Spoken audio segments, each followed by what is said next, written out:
I am so excited to be standing up here today in front of you as your new president of the Duneland Chamber of Commerce. Thank you for this wonderful opportunity to serve a community that I truly love.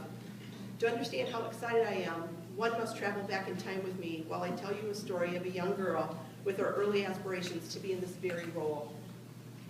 Imagine an 11-year-old girl in the 5th grade, circa 1970-something, with blonde hair, plaid bell-bottom pants, and Converse tennis shoes. This young girl was contemplating running for student council board because there were all sorts of issues in her elementary school that she and her peers were fired up about. And she thought if she ran for student council, that she might just be able to affect change. Okay, really.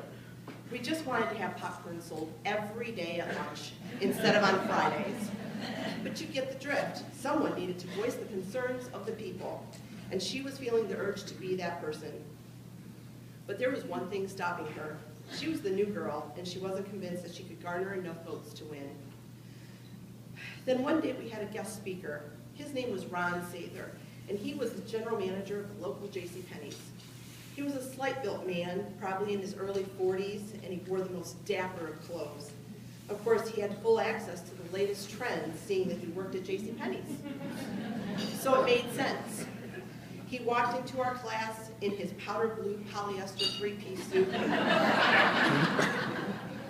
and talked to the students about community and how we could make a difference. He told us about organizations that were in our town and how these organizations helped residents, visitors, and fellow business owners make our town attractive so that we could continue to have good schools and parks. He explained how we as kids had to do our part to keep these areas clean and safe so that the adults could do the rest. Well, most of the kids in the class were bored to tears and rolling their eyes.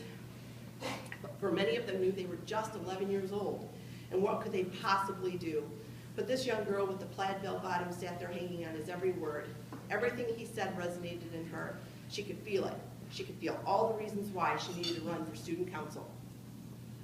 Although she lost her bid for the presidency to a young man with a dazzling smile and the ability to make people laugh with just the turn of his head, she was elected to vice president. And that popcorn thing, well, that was just the first of many things that she lobbied for change on. This opportunity had set her on a path that, to this day, continues to find her invested, committed to her family, her friends, and her community. 17 years ago this month, this young gal started her own business. And when she started this, she remembered back to Mr. Sather. And she remembers him on this day as he has been the president and CEO of her hometown Chamber of Commerce for as long as she can remember. She recalls all the times that her parents would go shopping at JCPenney's, and she would always, and I mean always, see Mr. Sather. Didn't matter what time of day or what day of the week it was, he was always there. She would often ask her mom, how is it that he's always working? To which her mother replied, the same way that your father works 16 to 18 hours a day in the factory. Mr. Sather has a job to do, and he does it. Again, words that resonated inside of her. If you have a job, then you do it. And what she learned was that if you did it well, then you could hold other positions that could help you affect change. As she was turning the ripe old age of 14, she remembers telling her parents, one day I'd like to be president of the chamber, to which her parents smiled and said, honey, you can be anything you want to be, but a chamber president in the making should not have a messy bedroom. So how about you get in there and get that in order first and then start on your mission to become the president of the chamber. Well, little did they know that their daughter, coming from a middle-class, blue-collar family, would fall in love with a man of her dreams at the age of 18, and that this man would be a third-generation family business owner. Her path of falling in love with him also included falling in love with everything his family did from a small business perspective. From the long hours in the shop and the times when sales were low, to the times when sales were great and the giving was plentiful. She felt like she knew where her path was going to take her.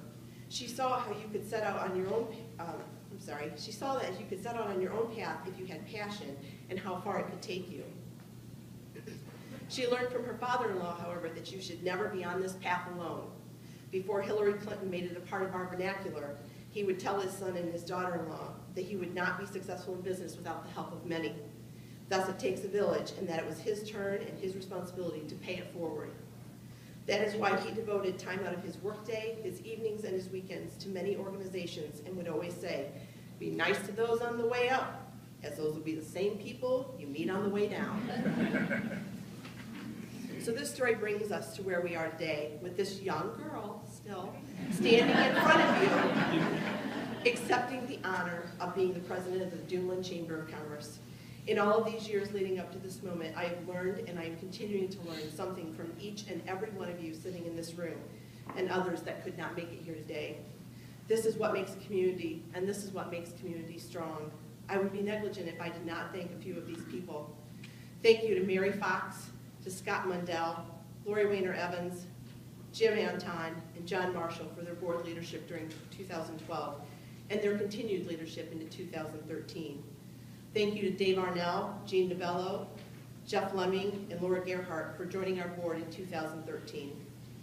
Thank you to chamber members, municipal and business representatives such as Chuck Parkinson, Mark Chamberlain, Tim Rice, Leanne McCrum, Jane Zimzak, Richard and Anne Marie Riley, Jim McGee, and Cliff Fleming, and of course my parents and my husband Jeff for teaching me something every time I have a conversation with you. These are people who have encouraged me, taught me how to be a philanthropist, how to make substantial investments in a community, be a dogged servant, and a consummate professional. For 2013, the Duneland Chamber of Commerce offers you abundant possibilities for your business growth and your opportunity. Your membership is the key to opening the door to these opportunities and these relationships. Your involvement in activities and events will benefit your business and enrich your life. You have the tools at your disposal. Please be sure to use each and every one of them. In the early spring, we will be announcing a new program called the Business of the Month, where we'll be recognizing hardworking and committed members for all of their involvement and or growth within the community. We'll also recognize a Member of the Year, so be on the lookout for more details regarding these new exciting member benefits. I'm going to ask our entire board to work together in committee format to help evaluate the current feasibility of our existing building. We are a growing organization, and with growth comes the need for more space. We love the history and the charm that our existing office shares with all of our visitors, but how to bring the space up to snuff from a technological and efficiency standpoint will be aspects that we will need to look at. We started a capital improvement fund back in 2011 for just this kind of project. Our board will also continue to support our local school administration and municipalities to ensure that we are seeking economic development from all types of industries so that we can grow our community in diverse and respectful ways. Diversity will prevent us from having all of our eggs in one basket, and respectfulness will remind us that we have a beautiful gift in our National Lakeshore and that we have many people that have put in many years of efforts before us to make this a great community. Whether you're from Chesterton, Porter, Burns Harbor, Beverly Shores, Ogden Dunes, or Pines, we are all Duneland, and Dunelanders are some pretty awesome people. I would be remiss if I didn't take a moment to welcome Bill Baker from Urschel Laboratories, who is with us today. We are thrilled that Urschel Labs are making Chesterton their new home. Please let us know at the Chamber if there's anything that we can do to help you with your transition to our community. To June, Allison, Megan, and Heather, I promise to assist you in any way that you need. You've done a marvelous job of helping to grow this organization from 240 members just 4 years ago to 417 today. And I, for one, know how hard you are.